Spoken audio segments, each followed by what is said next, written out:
So we move on to the pleasurable part of the evening, which is our talk this evening. And I'm delighted that we've got Elizabeth Rhodes to talk about this. And I'm going to just give a little bit of background about Elizabeth, and then she'll give her talk. And she's already said that she's more than happy to take any questions that anyone may have. So if you do have any questions, if you can save them up to the end, you can either ask them directly at the end, or you can add them to the chat, and I'm more than happy to read them out for people, whatever's easiest for you. So Elizabeth currently stands as Vice President of the Heraldic Society of Scotland. She's worked for the Lyon Office for 43 years, from 1986 to 2018, and held the office as Lyon Clerk and Keeper of the Records, and she was an Officer of the Arms until 2021. Elizabeth is also Secretary of the Order of the Thistle, Vice Chairman of the Scottish Council on Archives, Secretary General and Council Member of the Academie Internationale de Heraldique. Elizabeth was also the immediate past president and is a current board member of the Bureau Permanent de Congres Internationaux de Sciences Genealogique et Heraldique. So she's eminently served to be able to give the talk tonight. And tonight Elizabeth will be talking on light and symbolism, where she will look at how the concept of light has been central to how people view the world, and how light is shown through various symbols and contents and concepts. So ladies and gentlemen, Elizabeth Rhodes. Thank you, Elizabeth. Thank you very much, Gordon, and thank you all very much. And I must record now my particular thanks to Syed, who very kindly gave me a lot of his time on Monday to clarify some of my misapprehensions or lack of knowledge about the symbolism of light in Islam. Now I'll share my screen. Yeah. Can everyone see that? Yes, indeed. Yep. The light is, of course, crucial to our lives, and the tabernacle of the sun, as described in Psalm 19, shows the heavens as the abode of the sun. Sun is, of course, the principal source of light, and I shall look at how cultures regard light as of crucial importance and how they thought they would convey that importance. Oh, why is it not going forward? It is. The glorious music of Haydn in the creation cannot really be surpassed when instilling in all the unsurpassed glory of the heavens and all contained therein. Of course, the central element is light, both during day and, assuming a cloud-free sky, night. And I live somewhere where we're hoping to become a dark sky area. So the stars will be even better, presumably, because they'll ban clouds. Light is a natural element. Without it, there would be nothing. And in looking at how light is symbolized, we will start from some very obvious points. The sun and the moon. Lights to all. The sun is deemed to be male in most cultures, but whilst the moon is female, but that is not universal. And indeed in the Maori and Japanese world, and in Celtic beliefs, and in some aspects of Islam, this is reversed. Both, however, are taken as discs, and taken with water represent life itself. That's all very straightforward and obvious. It's not surprising, therefore, that this theme seems to apply across the centuries and globe, as clearly nothing can exist without both. Radiance symbolizes new life with the accompanying ideas of truth, illumination of the mind, goodness, the power to dispel darkness and thus evil. We all feel better for the sun. But equally, I think, our minds become peaceful when looking at a silvery moon. Dark and light are regarded as natural opposites, symbolic of night and day, death and life. The Feast of Torches, early in the Northern Hemisphere year, was seen as a protection from plague and famine, and like so many other pagan beliefs, became adopted by Christianity as Candlemas. Light, as we shall see, is symbolized by rays, the sun, fire, and more. I shall look at direct symbolism, but try and show how the differences between cultures are few and the similarities great, even if the emphasis is different. Of the sun, Dante wrote, "There is no visible thing in all the world more worthy to serve as a symbol of God than the sun, which illuminates with visible life, first itself, then all the celestial and mundane bodies." And Dionysus, "It is the visible image of divine goodness, the transcendent archetype of light." For Buddhism, light is truth. For the Chinese, it is the yang of heavenly power. For Celts, the anticipation of plenty. For the Greeks and Romans, brightness and the power of Zeus or Jupiter. For Hindus, a representation of self and wisdom. In Zoroastrianism, the power of light, truth is light. In Islam, the all-encompassing light of Allah portrays divine knowledge, majesty, and beauty. In essence, light is goodness in some form or another for most cultures. Symbols for the sun are, as you would expect, usually circular in form, being discs either with or without radiation, and revolving wheels, or if you look closely at the chest of Buddha on the left, the swastika. But also other images convey the idea of sun, such as chariots for sea gods,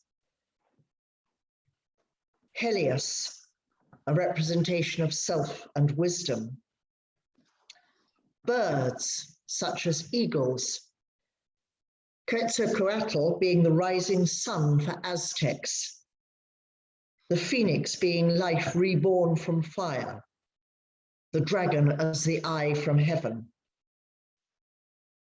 as here in the arms of the Royal College of Surgeons, along with the enchanting implements they used to cure you in those days. Perhaps the clearest image of the power of the sun, and thus its relevance as a symbol of the sun gods, is found in Egyptian art, where Ra appeared crowned with a huge burning disk. And certainly the image conveyed is of great majesty and power. But other cultures and religions convey the essential and necessary elements of light in perhaps more conventional ways. The menorah of Judaism, with the mystical 7 candles, again, the number 7 is relevant to many cultures and is more than just providing light. It represents the grace of all celestial beings. This has been brought into my world of heraldry. So I'm going to I seem to have got rather a lot of me. There. Sorry, back one. This has been brought into my world of heraldry in the crest of Peter Bryan Green, a hugely wealthy hotelier, son-in-law of Sir Harold Mitchell of Talliano of Tesco's fame. Josephus said that the 7 candles were the sun, moon, and stars, the 7 days of the week, the 7 stars of Ursa Major, and the 7 cycles of the world. As you know, a menorah has 7 lights, but a HANNUKAH menorah has 9 to symbolize the number of days Hanukkah lasts, and is the Jewish version of a festival of lights, of which we shall hear more shortly. The Queen of Heaven, as here in this wonderful plating by Velázquez, is to Christians, of course, the Virgin Mary. But further back in time, and we know that many Christian beliefs were not entirely new, but took on a new meaning, the Queen of Heaven was the mother goddess, and is mostly personified in the moon, symbolizing immortality and eternity and enlightenment. As Mary is shown on a cloud receiving the blessing of the Holy Spirit, she symbolizes the earlier belief of the marriage between heaven and earth. She encapsulates the renewal of life by new birth and the love of a mother for her offspring. From her shines gentle purity and light. Compare this with Inanna on the right, the Sumerian goddess of love, who is symbolized by an 8-pointed star, thus showing her also to be a lady of the heavens.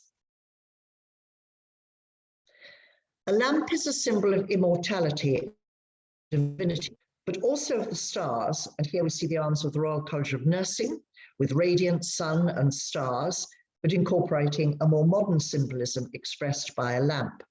That is the light of learning and spreading light where there is darkness. They convey the presence of divinity and gentleness. We all know of Aladdin and his lamp, normally portrayed as this type of lamp, although I suspect many have forgotten that the choice of the lamp is probably not incidental, but deliberate, to be the home of the genie with great knowledge and power. The Quran uses this analogy. Allah is the light of the heavens and the earth. A likeness of his light is as a niche in which is a lamp. The lamp is in a glass, and the glass is, as it were, a brightly shining star lit from a blessed olive tree, the whole whereof almost gives light, though fire touch it not. And I was very interested to learn that the olive tree is a symbol of Abraham, and not, as I had rather thought, merely the source of the oil. Candles, which we saw earlier, convey similar meanings, and the lamp and like lamps are the attributes of several saints. These attributes recorded to saints are what make it easier for us to know which saint is depicted and is symbolizing at its finest. Thus, in art, before they used coats of arms to signify who was sitting in the portrait, they had symbols and attributes. St. Genevieve, here on the left, is the patron saint of Paris, and she holds an extra long candle to denote her extreme piety. St. Bride, the mother saint of Ireland and patroness of learning, has the light of a candle of intellectual light as an attribute. And on the right, St. Lucy, seen here at her feast in Sweden. She was a Christian in Syracuse who brought food to hiding Christians and left her hands free by wearing a crown of candles. Her feast day, just before Christmas, is a precursor of the light of the world a few days later. Whilst much symbolism between a light and a candle are similar, candles do have some very specific meanings. On either side of a cross or on an altar, they convey the dual nature of Christ, human and divine, and Christ is not deemed to be present at a church service until the candles are lit. In funeral rites, they suggest divine light or spiritual joy. For Christians, this is Christ, the light of the world, who rose from the dead to be the light of transfiguration. In the Hebrew world, they are symbolic of divine presence. I have alluded to candles and lamps being symbolic of education and learning, particularly used as symbols in heraldry. And these three examples, all for educational establishments, so those of fire, candles, and torches. Over 25 years ago, I went on a lecture tour to South Africa, and I asked my host and friend, the then State Herald of South Africa, Fred Brownell, who was incidentally responsible for the current flag of South Africa, why they only used candles rather than torches and flame torches in the arms of educational institutions, particularly schools. I suppose it was obvious when he told me that it was torches which were used to set schools alight. So I had a diametrically opposite symbolism there from that of enlightenment, but that of destruction. Before I move to festivals of light, a couple of depictions of less obvious symbols of light. The burning bush, now so clearly the symbol of the Church of Scotland, but also the crescent moon. On the left, the crest was specifically chosen to represent the work of the armiger as an architect whose major work has been in the restoration of Islamic buildings. and the green crescent represents divinity and sovereignty, whereas the three back-to-back crescents derive from the Celtic idea of immortality. The theme of light and eternity is not far from the core of most cultures. The rainbow, showing the meeting between earth and heavenly glory, represents the continual search for purification. The pot of gold guarded by the leprechaun, which is never found, suggests perpetual searching. In Buddhism, the rainbow is indicative of the highest stage on the journey before nirvana is reached. In the case of the Institute of Photographers here on the right, the prism of light brings the negative into the positive, and thus the whole concept of enlightenment. The bolt of lightning has been found across cultures to convey spiritual illumination or enlightenment. Zeus carries a thunderbolt as a symbol of his power, and indeed is perhaps the most feared representation of what light can mean. Electrical currents are shown by the use of a bolt of lightning in the arms of Bepi's circuit on the left, and a thunderbolt means even more as in the arms of the Institute of Civil Engineers on the right, where it stands between the sun and the sea as an attribute of that union. How might one show the power of energy other than by employing various different symbols of light? The radiating sun, black earth with the red and gold power emerging. The fabulous mythical pantheon is a perfect supporter being powdered with another symbol of light, the star. As I hope I have shown in this brief look, light has naturally a universal appeal. But it is interesting how light conveys the same spiritual meaning across religions and cultures. Light festivals are found in all places, and behind all of them is the need of the participant to seek renewal, divinity, eternity, understanding, which in some cases results in light being used as a method of petition to the gods to grant those wishes. St. Ludmila's church in Prague lit up to show the divinity of holiness of this cherished martyr. The Berlin Festival of Light is a huge arts festival, which might seem to have absolutely nothing to do with enlightenment, other than the premise of it is to bring light to unknown and hidden places, as well as illuminating the well-known. The Chinese Lantern Festival principally promotes the veneration of the dead, but thereby aims to encourage peace and forgiveness. The concept is of letting loose the past and illuminating the future. There are various theories to the tradition, but I think the nicest is the one about the Jade Emperor, who was going to destroy a village in retribution for the death of his pet crane. His daughter warned the villagers and consumed it with red lanterns to suggest that the place was already ablaze. Setting boats or cratons adrift may not have quite the same meaning in American New Plymouth as it does in Thailand. For the festival of Loy Krathong, the imagery is the same of thanks for the presence of water. Not only do the Thais give such thanks, but also worship Buddha by using light and setting little boats of light afloat, which remove anger and hate and bring peace and contentment. Our own Festival of Light, if Halloween can be classed as such, also commemorates the dead, especially the Hallows or saints. Some suggest this is a throwback to Samhain with the lights there to guide the dead back to visit their earthly homes, and many traditions still place candles on family graves at this festival. St. Martin's Day, or Martinmas on the right, the eve of All Hallows Day, is ablaze with bonfires and lantern to bring holiness and light to dark.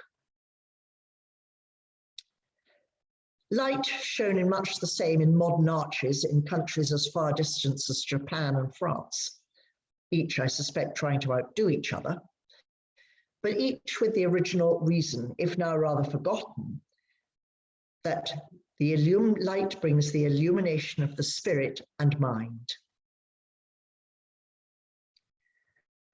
We have been involved with the celebration of Diwali, revered by Hindus, Jains, and Sikhs as the victory of light over darkness, good over evil, knowledge over ignorance. Perhaps this interpretation is the best to encompass the universal nature of why light is symbolized across the world.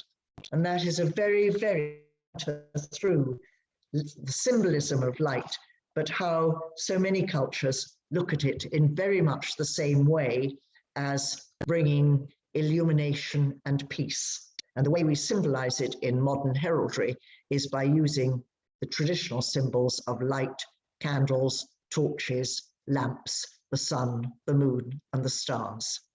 Thank you very much.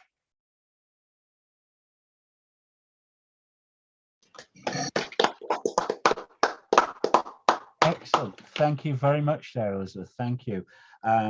As fascinating as we expected it was going to be. Really appreciated that.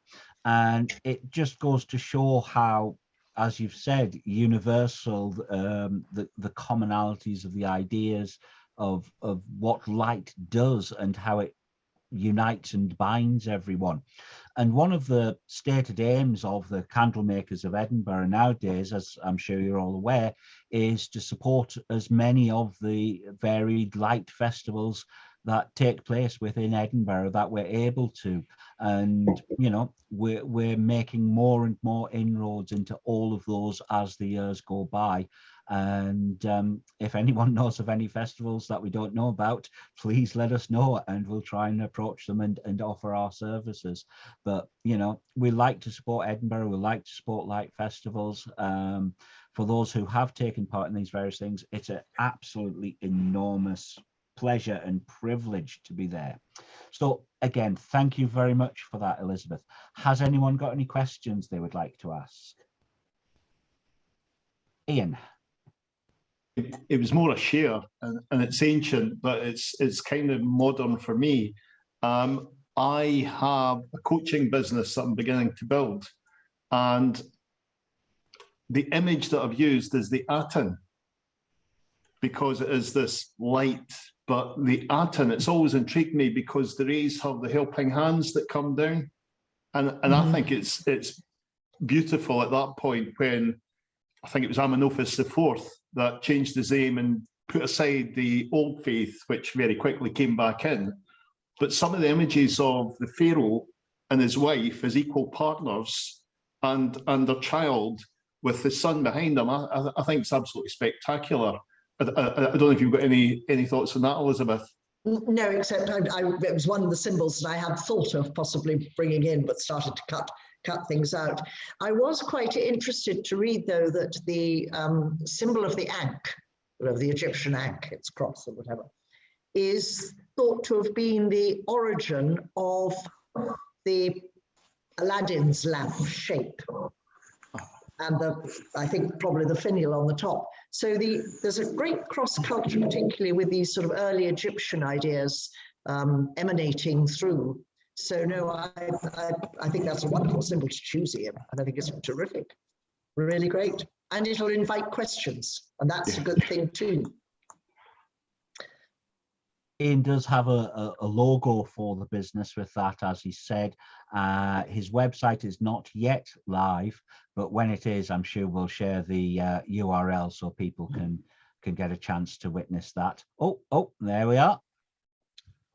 Oh, that's good. Yeah. That's really good. I like that. Anyone else? Any questions? Yes, Stephen. Yes, at the beginning, Elizabeth, you mentioned that in most cultures, the sun is male and the moon is female. And in some cultures, it's the other way around.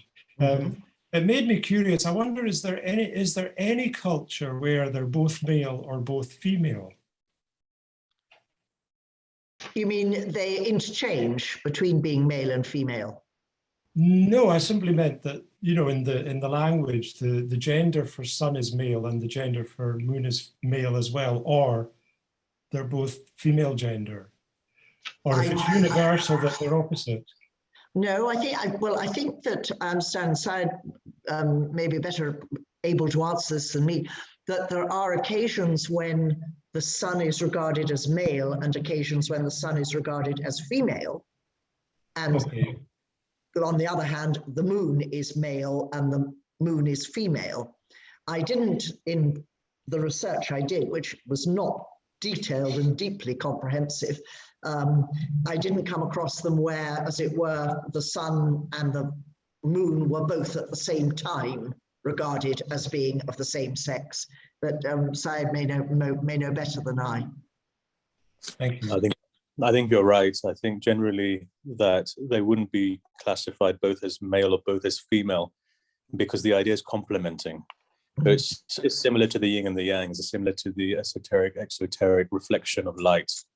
And as the moon itself has, one could say within the mystical tradition, has no reality but to shine the absolute light of the sun, there has to be either one gender or the other. They both can't be the same, because it would amount almost as a contradiction as to the functions of the sun and the moon.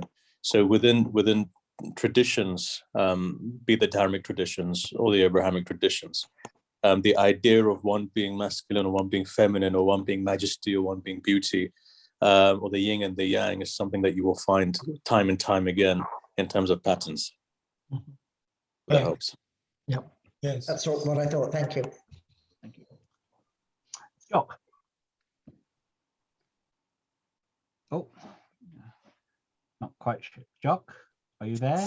He's turned off his camera and not turned on his microphone. Who? Jock. Jock? Oh. There we are. Do you have a question, Jock?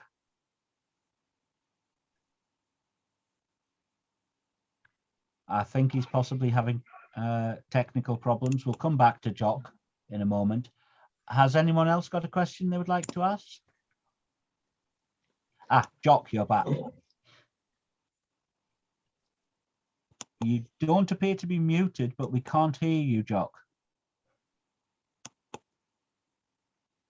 Do you want to type the question into the chat and I'll read it out?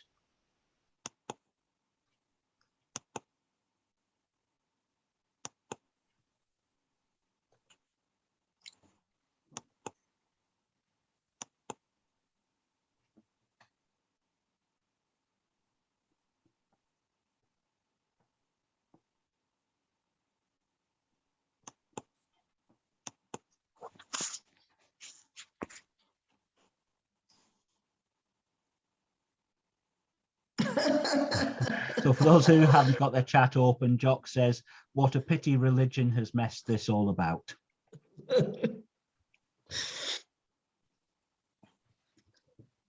Any other questions or comments from anyone?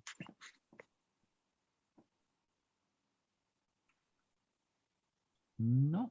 In that case, thank you very much again for an absolutely excellent chat, Elizabeth.